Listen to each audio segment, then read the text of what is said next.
I have a few more questions. I don't know how long you guys want to go. This has been an incredible live stream. Once again, if you guys are joining us we're good for the first time, I am with the Valley Podcast.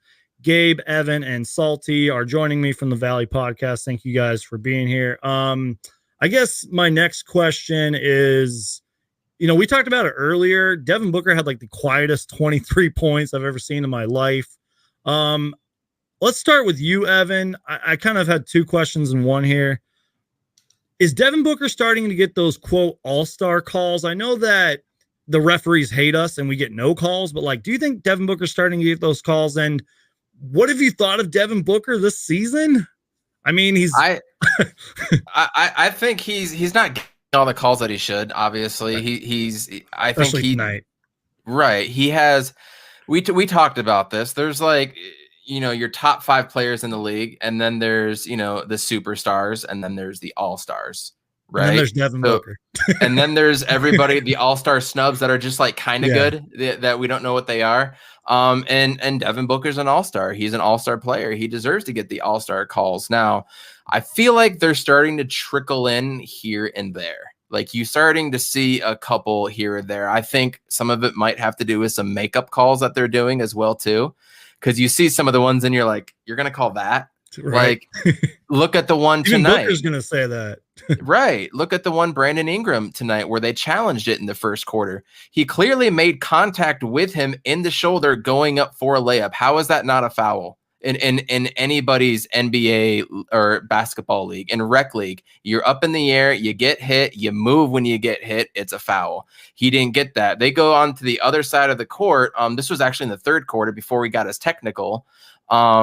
He goes and he makes a little move and he kind of gets tapped and shoots and misses, but they call that one. It's you're going to call that, but not when he's in midair getting it. And then he gets the tee from the referee, which was a bogus call. It was, he was jawing at the ref, so he's probably asking for it a little bit, but he's not quite getting those all the way. And I think it just is a Phoenix thing. It's some sort of Godfather complex that the NBA has against Phoenix. And I think it goes back to Jerry Colangelo and David Stern, but we don't need to get into that right now. That's a whole nother but overall, that's a whole nother one. Overall, our main complaint with Devin Booker is that he's just not consistent enough, and that he goes through spurts where he completely disappears in games.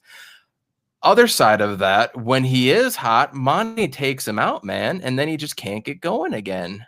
So it's a twofold thing, but you see it with Langston Galloway. He doesn't do anything until the third quarter. He comes in, his first shot is a 3, and the first time down the court, and he makes it. If you're going to be the superstar, not an all-star, if you're going to be a superstar, you can't have stretches like that. You just got to go and get buckets 24/7. It doesn't matter when you come in or when you're out, foul trouble, time of game, and that's the difference. So just consistency. So overall, though, you can't complain. He has the game winner versus the Mavericks too. That was a big win. Exactly. He had 23 points in a quiet night. So take that for what you will. That's just my 2 cents. We obviously know he's an all-star, but it does kind of seem like sometimes there's games where he goes for 15 in the first or has 20 by halftime, but then he just cools down after that. Gabe, do you have any thoughts on real quick? Iverson Vlogs had a good point. Booker has anger issues. I'm not trying to make fun of people who actually do have them, but Booker does get those vibes. He does kind of get those vibes, but he's Gabe kind of.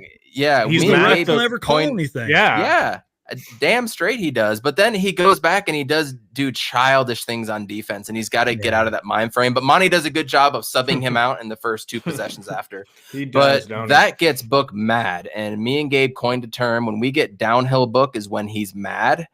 We didn't see it tonight, which I honestly expected them to come out in the fourth quarter and crush it, but the subs were just doing what they were supposed to do. He really didn't get that opportunity. Right. But he does have those anger issues, and it does stem from that, but he does turn into downhill Book when he gets mad. And that's the Booker we love to see.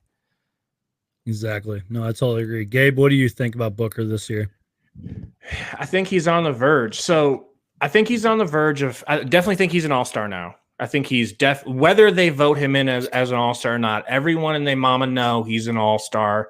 Okay. No one's questioning that. Exactly. But now I think he's now, once he gets that, you know how he's inconsistent, right? I mean, it's like some games they just, where is he? Once that's gone, Booker this year for that, us too, and rightfully so. But once that's gone, I think he's going to take that next step into superstar, which is right past all-star, which is where, what would you say, that's where Nash was? I mean, God tier. I mean, he's on the verge. He just has to get that out of the way. And then the other half of the question was, I guess, is Booker getting those all-star calls? But it's like, okay, the whole Suns don't get any calls. So I used to think he got calls because he's very talented at drawing them. He goes up into you. And that's what I mean by all-star calls. Yeah, he knows what he's doing. I used to think he got calls, and then I watched Luka. Exactly. That's why I bring up this question. And then I watched the Greek Freak, and I'm like, Luka doesn't get any calls. The Greek Freak has a whistle in his jersey, and he calls his own. Like, so no, I don't think Book gets the calls that he deserves in comparison to other stars. Because in this league, you literally cannot breathe on a person pre-COVID or post-COVID. You can't breathe on a person without it being a foul. Salty, what about you, man? What are your thoughts on Booker, and is he starting to get these all-star calls, as I put it? Is he getting all-star calls? No. I mean, the NBA is a star-driven league. It's been that way since Michael Jordan, and he's not in that tier for whatever reason. It's the style of his play. If he's not throwing his arms and bodies and flailing into people like Doncic and Harden does, or maybe he needs to gain a little bit of weight like them. I'm just joking on that one. But honestly, with him, with this all-star conversation, like, it's just nonsense, the fact that he's not considered just perennial all-star at this point based on the numbers he throws up. And consistently the narrative before was, hey, Book's on a losing team, so if he drops 70 empty stats, blah blah blah, right? But then we're looking out on the forefront and the horizon and the Twitter landscape, and guess what the narrative is now? That Doncic is starting and blah blah blah. Let's focus on stats, not winning records. Like, wow, yeah, I mean, the narrative is changing now, isn't it? Moving the finish line. Yeah, so he's an all-star. There's a reason why Kobe said be legendary to him. Kobe just wouldn't do that. Like, he wouldn't just come out and talk to you if he didn't believe in you. You know, rest in peace, Kobe. But I think this guy, he has it, man, and he could take it to the next level. So in my mind, he's perennial all-star right now. Now, if he takes it up to superstar level, that's up to him. You know, so that's it.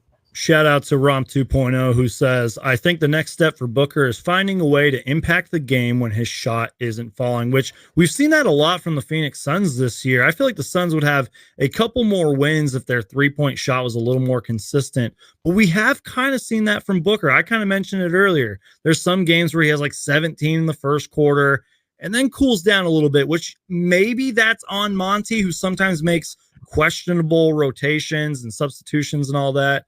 Well, I was Booker's biggest critic earlier in the year with his damn turnovers. I don't know why it bothered me so much, but I was making videos after video and just saying, Booker needs to quit turning over the ball. He's so indecisive when he passes. He looks nervous out there. And I don't know why it bugged me so much. It's probably just because I know Booker has so much star potential. We all know he's an all-star, but we also know that he can be a superstar.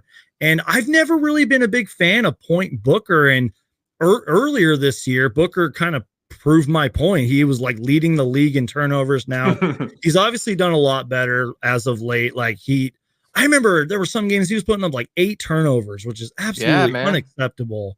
But then again, you know, I like to make excuses, and I'm like, this team hasn't clicked and they haven't gelled well together. And I don't know. It's hard. You can't do that because every game matters. Especially this season for us. And this is, you can't say, but. Okay, well, I'm a victim of that. I'm guilty. Yeah. At what point are we going to stop doing that? You know what I mean? At one point, is that not an excuse? And we're 50 games into the season and we're barely 500, right? You can't do that at all. You have to perform when the opportunity is out there, especially when he's doing 8 turnovers against Detroit, against Washington.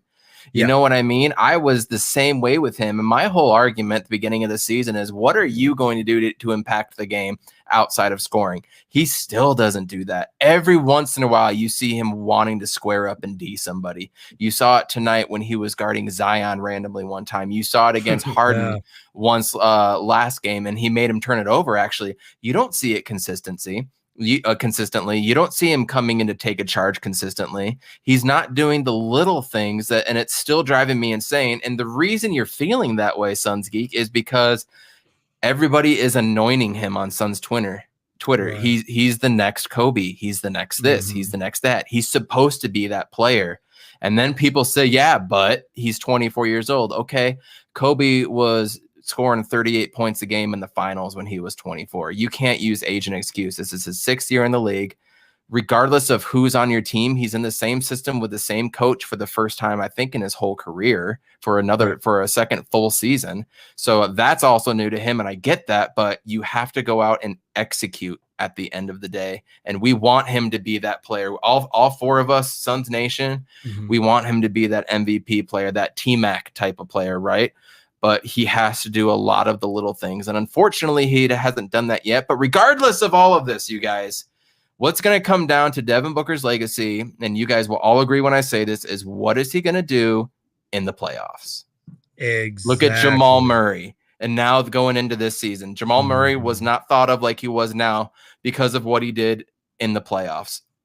If Book goes out and drops 48 a game, he's going to be in MVP discussions at the beginning of the season, right? And that's what's going to matter. And even though the bubble wasn't like the playoffs, it kind of felt like the playoffs, and we saw what Booker can do in a playoff environment. So anybody else got thoughts on that? Because no, it's well said. Yeah, well done.